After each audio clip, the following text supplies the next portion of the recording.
احمد کمال نے اپنے ساتھیوں کو بتا دیا تھا کہ ایک مشکوک فرنگی لڑکی پکڑی گئی ہے جسے کل قاہرہ بھیجا جائے گا۔ اس کے ساتھی احمد کمال کے کردار سے واقف تھے۔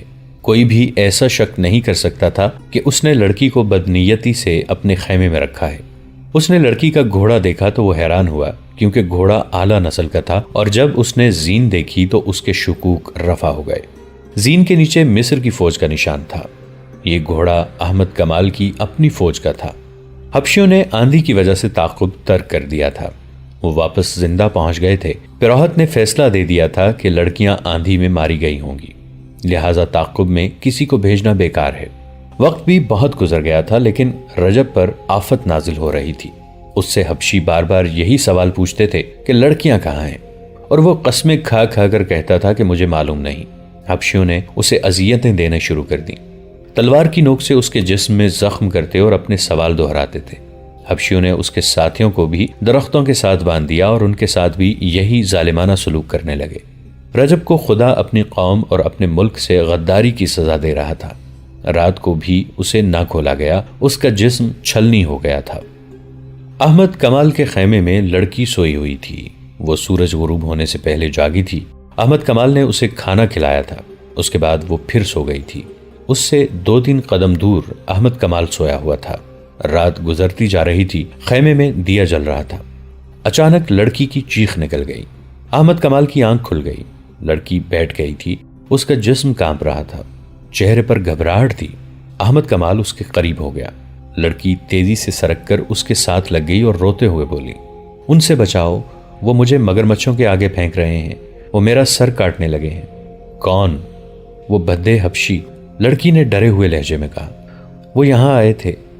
احمد کمال کو حبشیوں کی قربانی کا علم تھا۔ اسے شک ہوا کہ اسے شاید قربانی کے لیے لے جایا جا رہا تھا۔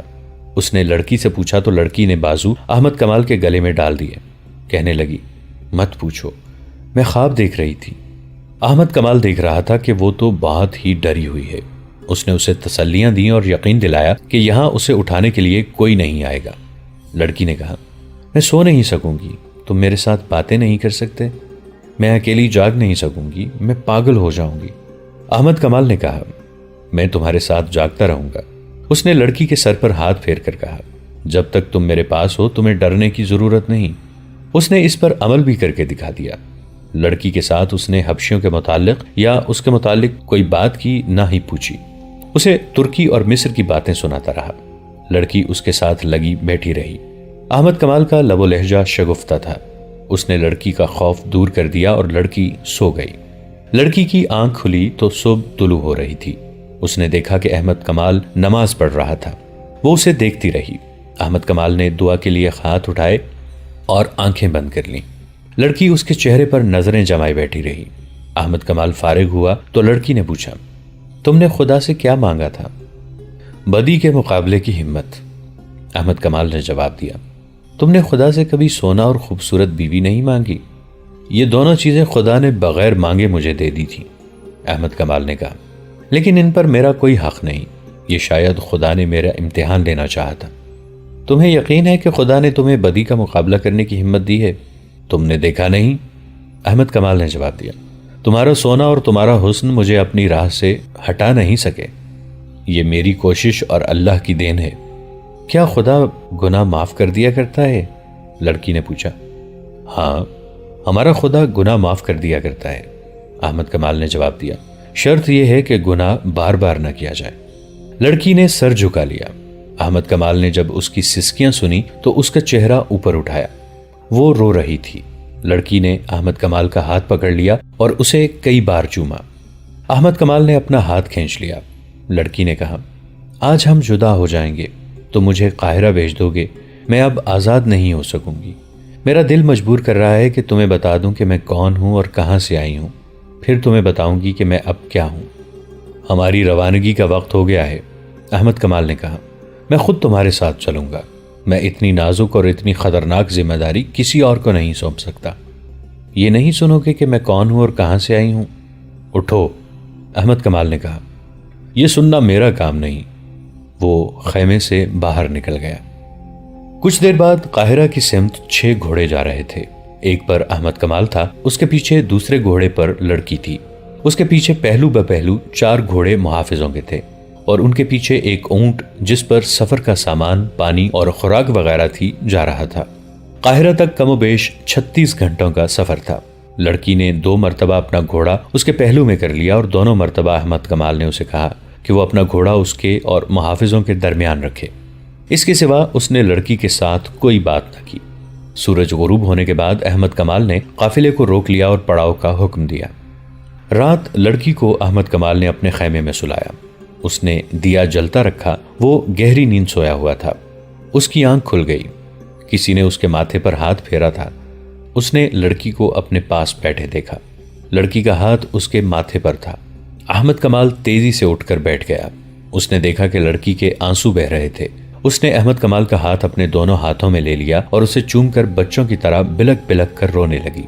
احمد کمال اسے دیکھتا رہا۔ لڑکی نے آنسو پونچھ کر کہا، میں تمہاری دشمن ہوں۔ تمہارے ملک میں جاسوسی کے لیے اور تمہارے بڑے بڑے حاکموں کو آپس میں لڑانے کے لیے اور صلاح الدین ایوبی کے قتل کا انتظام کرنے کے لیے فلسطین سے آئی ہوں، لیکن اب میرے دل سے دشمنی نکل گئی ہے۔ کیوں؟ احمد کمال نے کہا، تم بزدل لڑکی ہو، اپنی قوم سے غداری کر رہی ہو۔ سولی پر کھڑے ہو کر بھی کہو کہ میں صلیب پر قربان ہو رہی ہوں۔ اس کی وجہ سن لو۔ اس نے کہا، تم پہلے مرد ہو جس نے میرے حسن اور میری جوانی کو قابل نفرت چیز سمجھ کر ٹھکرایا ہے، ورنہ کیا اپنے کیا بیگانے مجھے کھلونا سمجھتے رہے۔ میں نے بھی اسی کو زندگی کا مقصد سمجھا کہ مردوں کے ساتھ کھیلو، دھوکے دو اور عیش کرو۔ میری تربیت ہی اسی مقصد کے تحت ہوئی تھی۔ جسے تم لوگ بے حیائی کہتے ہو وہ میرے لیے ایک فن ہے، ایک ہتھیار ہے۔ مجھے نہیں معلوم کہ مذہب کیا ہے اور خدا کے احکام کیا ہیں، صرف صلیب ہے جس کے متعلق مجھے بچپن میں ذہن نشین کرایا گیا تھا کہ یہ خدا کی دی ہوئی نشانی ہے اور یہ عیسائیت کی عظمت کی علامت ہے، اور یہ کہ ساری دنیا پر حکمرانی کا حق صرف صلیب کے پجاریوں کو حاصل ہے، اور یہ کہ مسلمان صلیب کے دشمن ہیں۔ اگر انہیں زندہ رہنا ہے تو صلیبیوں کے قدموں میں رہ کر زندہ رہیں۔ میں انہی چند ایک باتوں کو مذہب کے بنیادی اصول سمجھتی رہی۔ مجھے مسلمانوں کی جڑیں کاٹنے کی تربیت دی گئی تو اسے بھی مذہبی فریضہ کہا گیا۔ کیا تم ایک سالار رجب کو جانتے ہو؟ لڑکی نے پوچھا۔ وہ خلیفہ کے محافظ دستوں کا سالار ہے، احمد کمال نے کہا۔ وہ بھی سوڈانیوں کے حملے کی سازش میں شامل تھا۔ اب کہاں ہے؟ معلوم نہیں، احمد کمال نے کہا۔ مجھے صرف یہ حکم ملا ہے کہ رجب فوج سے بگھوڑا ہو گیا ہے، جہاں کہیں نظر آئے اسے پکڑ لو اور بھاگے تو تیر مارو اور اسے ختم کر دو۔ میں بتاؤں وہ کہاں ہے؟ لڑکی نے کہا۔ وہ سوڈان میں حبشیوں کے پاس ہے۔ وہاں ایک خوشنما جگہ ہے، وہاں حبشی لڑکیوں کو دیوتا کے آگے قربان کرتے ہیں۔ رجب وہاں ہے، میں جانتی ہوں، وہ فوج کا بگھوڑا ہے۔ ہم 3 لڑکیاں اس کے ساتھ فلسطین سے آئی تھیں۔ باقی 2 کہاں ہیں؟ لڑکی نے آہ بھری اور کہا، وہ مر گئی ہیں، انہی کی موت نے مجھے بدل ڈالا ہے۔ لڑکی نے احمد کمال کو ایک لمبی کہانی کی طرح سنایا کہ وہ کس طرح فلسطین سے رجب کے ساتھ آئی تھی، کس طرح حبشیوں نے ان سے 2 لڑکیوں کو دیوتا کے نام پر ذبح کرنا چاہا تھا اور رجب انہیں بچا نہ سکا، اور کس طرح وہ وہاں سے بھاگیں اور راستے میں 2 لڑکیاں کس طرح آندھی میں ماری گئیں۔ اس نے کہا، میں اپنے آپ کو شہزادی سمجھتی تھی، میں نے بادشاہوں کے دلوں پر حکمرانی کی ہے، میں نے کبھی سوچا بھی نہ تھا کہ خدا بھی ہے اور موت بھی ہے۔ مجھے گناہوں میں ڈبویا گیا، میں ڈوبتی چلی گئی۔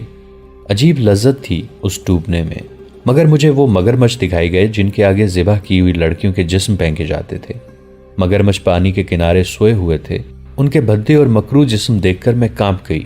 وہ میرے اس جسم کو جس نے بادشاہوں کے سر جھکائے تھے ان مگرمچھوں کی خوراک بنانا چاہتے تھے۔ میں نے وہ بدصورت سیاہ کالے حبشی دیکھے جو میرا سر میرے جسم سے الگ کرنے کے لیے آ گئے تھے۔ موت کے پروں کی آواز مجھے سنائی دینے لگی تھی۔ میری رگ رگ بیدار ہو گئی۔ میرے اندر سے مجھے آواز سنائی دی کہ اپنے حسن اور اتنے دل نشین جسم کا انجام دیکھ۔ ہم جان کی بازی لگا کر اپنے گھر سے نکلی تھیں۔ ہمیں یہ کہہ کر رجب کے ساتھ فلسطین بھیجا گیا تھا کہ یہ شخص ہماری حفاظت کرے گا، لیکن اس شخص نے میرے ساتھ دست درازی کی۔ ہم وہاں سے بھاگیں، آندھی میں گھوڑے بے قابو ہو کر بھاگ اٹھے۔ ہمارے لیے صحرا میں کوئی پناہ نہیں تھی۔ ہم آندھی اور گھوڑوں کے رحم و کرم پر تھیں۔ پہلے ایک لڑکی گری، میں نے اسے گھوڑے کے نیچے آتے دیکھا۔ پھر دوسری لڑکی گھوڑے سے گری تو پاؤں رکاب میں پھنس جانے کی وجہ سے گھوڑے نے اسے 2 میل سے زیادہ فاصلے تک گھسیٹا۔ اس کی چیخیں میرا جگر چاک کر رہی تھیں۔ میں اب بھی اس کی چیخیں سن رہی ہوں۔ جب تک زندہ رہوں گی یہ چیخیں چلتی رہیں گی۔ پھر وہ لڑکی کی لاش بن گئی۔ گھوڑا ساتھ ساتھ دوڑتا رہا مگر میرے قابو میں نہیں تھا۔ وہ لڑکی بھی اپنے گھوڑے کے ساتھ پیچھے رہ گئی۔ میں اب اکیلی تھی۔ مجھے خدا نے ان 2 لڑکیوں کو مار کر بتا دیا تھا کہ میرا انجام کیا ہوگا۔ وہ مجھ سے بھی زیادہ خوبصورت اور شوخ تھیں۔ ان میں حسن کا غرور بھی تھا۔ انہوں نے بھی بادشاہوں کو انگلیوں پر نچایا تھا، مگر ایسی بھیانک موت مریں کہ کسی کو خبر تک نہ ہوئی۔ اب وہ ریت کی گمنام قبروں میں سو گئی ہیں۔ میں اکیلی رہ گئی۔ آندھی کے زناٹے موت کے قہقہے بن گئے۔ مجھے اپنے سر کے اوپر آگے پیچھے دائیں اور بائیں چڑیلیں، بدروہیں، بھوت اور موت کے قہقہے سنائی دے رہے تھے۔ میں بدھو اور بے وقوف لڑکی نہیں ہوں۔ دماغ روشن ہے۔ میں نے جان لیا کہ خدا نے مجھے گناہوں کی سزا دی ہے۔ ایسی ہیبت ناک موت اور ایسی ہولناک آندھی وہ تم نے بھی دیکھی ہے۔ مجھے خدا یاد آ گیا۔ میں نے خدا کو بلند آواز سے پکارا، رو رو کر گناہوں سے توبہ کی اور معافی مانگی، اور پھر میں بے ہوش ہو گئی۔ جب ہوش میں آئی تو میں تمہارے قبضے میں تھی۔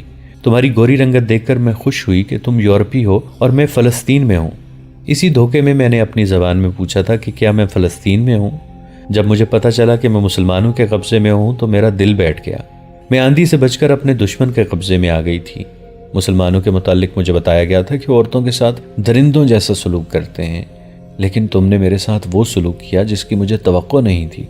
تم نے سونا ٹھکرا دیا اور تم نے مجھے بھی ٹھکرا دیا۔ میں اس قدر خوفزدہ تھی کہ میں کہتی تھی کہ خواہ کوئی مل جائے مجھے پناہ دے دے اور مجھے سینے سے لگا لے۔ تمہارے متعلق ابھی تک مجھے یقین نہیں آیا تھا کہ تمہارا کردار پاک ہے۔ مجھے یہ توقع تھی کہ رات کو تم مجھے پریشان کرو گے۔ میں خواب میں بھی مگرمچھوں، حبشیوں اور آندھی کی دہشت دیکھتی رہی۔ میں ڈر کر اٹھی تو تم نے مجھے اپنے سینے سے لگا لی اور بچوں کی طرح مجھے کہانیاں سنا کر میرا خوف دور کیا، اور جب رات گزر گئی تو میں نے جاگتے ہی تمہیں خدا کے آگے سجدے میں دیکھا۔ تم نے جب دعا کے لیے ہاتھ اٹھائے اور آنکھیں بند کر لی تھیں، اس وقت تمہارے چہرے پر مسرت، سکون اور نور تھا۔ میں اس شک میں پڑ گئی کہ تم انسان نہیں، فرشتہ ہو۔ کوئی انسان سونے اور مجھ جیسی لڑکی سے منہ نہیں موڑ سکتا۔ میں نے تمہارے چہرے پر جو سکون اور مسرت دیکھی تھی اس نے میرے آنسو نکال دیے۔ میں تم سے پوچھنا چاہتی تھی کہ یہ سکون تمہیں کس نے دیا ہے۔ میں تمہارے وجود سے اتنی متاثر ہوئی کہ میں نے تمہیں دھوکے میں رکھنا بہت بڑا گناہ سمجھا۔ میں تمہیں یہ کہنا چاہتی تھی کہ میں تمہیں اپنے متعلق ہر ایک بات بتا دوں گی۔ اس کے عوض مجھے یہ کردار اور یہ سکون دے دو، اور میرے دل سے وہ دہشت اتار دو جو مجھے بڑی ہی تلخ اذیت دے رہی ہے۔ مگر تم نے میری بات نہ سنی۔ تمہیں فرض عزیز تھا۔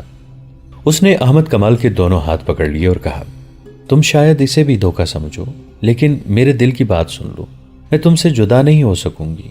میں نے کل تمہیں گناہ کی دعوت دیتے ہوئے کہا تھا کہ مجھے اپنی لونڈی سمجھو، مگر اب میں ساری عمر کے لیے تمہارے قدموں میں بیٹھی رہوں گی۔ مجھے اپنی لونڈی بنا لو اور اس کے عوض مجھے وہ سکون دے دو جو میں نے نماز کے وقت تمہارے چہرے پر دیکھا تھا۔ میں تمہیں بالکل نہیں کہوں گا کہ تم مجھے دھوکہ دے رہی ہو، احمد کمال نے کہا۔ میری مجبوری یہ ہے کہ میں اپنی قوم کو اور اپنی فوج کو دھوکہ نہیں دے سکتا۔ تم میرے پاس امانت ہو، میں خیانت نہیں کر سکتا۔ میں نے تمہارے ساتھ جو سلوک کیا وہ میرا فرض تھا۔ یہ فرض اس وقت ختم ہوگا جب میں تمہیں متعلقہ محکمے کے حوالے کر دوں گا اور وہ مجھے حکم دے گا کہ احمد کمال تم واپس چلے جاؤ۔ وہ اسے دھوکہ نہیں دے رہی تھی۔ اس نے روتے ہوئے کہا، تمہارے حاکم جب مجھے سزائے موت دیں گے تو تم میرا ہاتھ پکڑے رکھنا۔ اب یہی ایک خواہش ہے۔ میں تمہیں ایسی بات نہیں کہوں گی کہ مجھے فلسطین پہنچا دو۔ میں تمہارے فرض کے راستے میں رکاوٹ نہیں بنوں گی۔ مجھے صرف اتنا کہہ دو کہ میں نے تمہارا پیار قبول کر لیا ہے۔ میں تمہیں یہ بھی نہیں کہوں گی کہ مجھے اپنی بیوی بنا لو، کیونکہ میں ایک ناپاک لڑکی ہوں۔ مجھے تربیت دینے والوں نے پتھر بنا دیا تھا۔ میں یہ بھی سمجھتی تھی کہ میرے اندر انسانی جذبات نہیں رہے، لیکن خدا نے مجھے بہت ہی پرہول طریقے سے سمجھا دیا ہے کہ انسان پتھر نہیں بن سکتا۔ وہ ایک نہ ایک دن مجبور ہو کر کسی سے پوچھتا ہے کہ سیدھا راستہ کون سا ہے۔ رات گزرتی جا رہی تھی اور وہ دونوں باتیں کر رہے تھے۔ احمد کمال نے اس سے پوچھا، تم جیسی لڑکیوں کو ہمارے ملک میں بھیج کر ان سے کیا کام لیا جاتا ہے؟ بہت سے کام کرائے جاتے ہیں، لڑکی نے جواب دیا۔ بعض کو مسلمان امراء کے حرموں میں مسلمان کے روپ میں داخل کر دیا جاتا ہے، جہاں وہ تربیت کے مطابق امراء اور وزراء پر غالب آ جاتی ہیں۔ ان سے صلیبیوں کی پسند کے افراد کو عہدے دلاتی ہیں۔ جو حاکم صلیبیوں کے خلاف ہو اس کے خلاف کارروائیاں کراتی ہیں۔ مسلمان لڑکیاں اتنی چالاک نہیں ہوتی، انہیں اپنی خوبصورتی پر ناز ہوتا ہے۔ وہ حرموں کے لیے منتخب تو ہو جاتی ہیں، لیکن ایک عیسائی یا یہودی لڑکی انہیں بیکار کر کے اپنا غلام بنا لیتی ہے۔ اس وقت تک اسلامی حکومت کے امیروں اور وزیروں اور قلعہ داروں کی آدھی تعداد کے فیصلے میری قوم کے حق میں ہوتے ہیں۔ لڑکیوں کا ایک گروہ اور بھی ہے۔ یہ لڑکیاں اسلامی نام سے مسلمانوں کی بیویاں بن جاتی ہیں ان کا کام یہ ہے کہ اچھے درجے کے مسلمان گھرانوں کی لڑکیوں کے دماغ اور کردار خراب کرتی ہیں، ان کے لڑکوں کو بدی کے راستے پر ڈالتی ہیں اور شریف گھرانوں کی لڑکیوں اور لڑکوں کے معاشقے کراتی ہیں۔ مجھ جیسی سلیبی لڑکیاں چوری چھپے تمہارے ایسے حاکموں کے پاس آتی ہیں جو ہمارے ہاتھ میں کھیل رہے ہوتے ہیں۔ ان حاکموں کو سونے کے سکوں کی صورت میں معاوضہ ملتا رہتا ہے۔ وہ مجھ جیسی لڑکیوں کو حفاظت میں ایسے طریقے سے رکھتے ہیں جن سے ان پر ذرا سا شک بھی نہیں ہوتا۔ یہ لڑکیاں اعلیٰ درجے کے حاکموں کے درمیان رقابت اور غلط فہمیاں پیدا کرتی ہیں اور صلاح الدین ایوبی اور نور الدین زنگی کے خلاف ناپسندیدگی پیدا کرتی ہیں۔ مجھے 2 لڑکیوں کے ساتھ اسی کام کے لیے رجب کے حوالے کیا گیا تھا۔ وہ اسے صلیبیوں کی درپردہ کارروائیوں اور مسلمانوں کی ایمان فروشی کی تفصیل سناتی رہی اور احمد کمال سنتا رہا۔ دوسرے دن سورج غروب ہونے سے بہت پہلے یہ قافلہ قاہرہ پہنچ گیا۔ احمد کمال علی بن سفیان کے پاس گیا اور اسے لڑکی کے متعلق تمام تر رپورٹ دے کر لڑکی اس کے حوالے کر دی۔ اس نے یہ بھی بتایا کہ رجب حبشیوں کے پاس ہے اور اس نے اس جگہ کو اڈا بنا رکھا ہے جہاں حبشی لڑکی کی قربانی دیا کرتے تھے۔ احمد کمال نے یہ بھی کہا کہ اسے حکم دیا جائے تو وہ رجب کو زندہ یا مردہ وہاں سے لا سکتا ہے۔ علی بن سفیان نے ایسا حکم نہ دیا کیونکہ اس مقصد کے لیے اس کے پاس تربیت یافتہ فوجی تھے۔ احمد کمال نے وہ طریقہ بتا دیا جس سے رجب تک پہنچا جا سکتا تھا۔ اس نے یہ طریقہ لڑکی کی سنائی ہوئی باتوں کے مطابق سوچا تھا۔ علی بن سفیان پہلے ہی ایک پارٹی سوڈان بھیج چکا تھا۔ اس نے لڑکی سے تفتیش کرنے سے پہلے 4 نہایت ذہین کماندار بلائے اور انہیں احمد کمال کے حوالے کر کے حکم دیا کہ اس کے مطابق وہ سوڈان فوراً چلے جائیں اور رجب کو لانے کی کوشش کریں۔ اس نے احمد کمال کو واپسی سے پہلے آرام کے لیے بھیج دیا اور لڑکی کو اپنے پاس بلایا۔ لڑکی سے اس نے پہلا سوال کیا تو لڑکی نے جواب دیا، احمد کمال میرے سامنے بیٹھا رہے گا تو جو پوچھو گے بتا دوں گی، ورنہ زبان نہیں کھولوں گی، خواہ جلاد کے حوالے کر دو۔ علی بن سفیان نے احمد کمال کو بلا کر اس کے سامنے بٹھا دیا۔ لڑکی نے مسکرا کر بولنا شروع کر دیا۔ اس نے کچھ بھی نہ چھپایا اور آخر میں کہا، مجھے سزا دینی ہے تو میری ایک آخری خواہش پوری کر دو، میں احمد کمال کے ہاتھ سے مرنا چاہتی ہوں۔ اس نے تفصیل سے سنا دیا کہ وہ احمد کمال کی مرید کیوں بن گئی ہے۔ علی بن سفیان نے لڑکی کو قید میں ڈالنے کی بجائے احمد کمال کی تحویل میں رہنے دیا اور سلطان ایوبی کے پاس چلا گیا۔ اسے لڑکی کا سارا بیان سنایا۔ اس نے کہا، آپ کا معتمد فیض الفاطمی ہمارا دشمن ہے، لڑکیوں کو اس کے پاس آنا تھا۔ سلطان ایوبی کا فوری رد عمل یہ تھا، وہ جھوٹ بکتی ہے، تمہیں گمراہ کر رہی ہے، فیض الفاطمی ایسا حاکم نہیں۔ امیر محترم، آپ بھول گئے ہیں کہ وہ فاطمی ہے، علی بن سفیان نے کہا۔ آپ شاید یہ بھی بھول گئے ہیں کہ فاطمی اور فدائیوں کا گہرا رشتہ ہے، یہ لوگ آپ کے وفادار ہو ہی نہیں سکتے۔ سلطان ایوبی گہری سوچ میں کھو گئے۔ دوستو، آج کے لیے اتنا ہی۔ اسی کہانی کی اگلی قسط کے ساتھ بہت جلد حاضر ہوں گے۔ نیچے کامنٹ سیکشن میں اپنی رائے کا اظہار ضرور کیجیے گا۔ ہمارے اس چینل کو سبسکرائب کر کے نیچے موجود بیل آئیکن کو بھی ضرور کلک کیجیے گا۔ اگلی ملاقات تک کے لیے ہمارا اور آپ کا اللہ نگہبان۔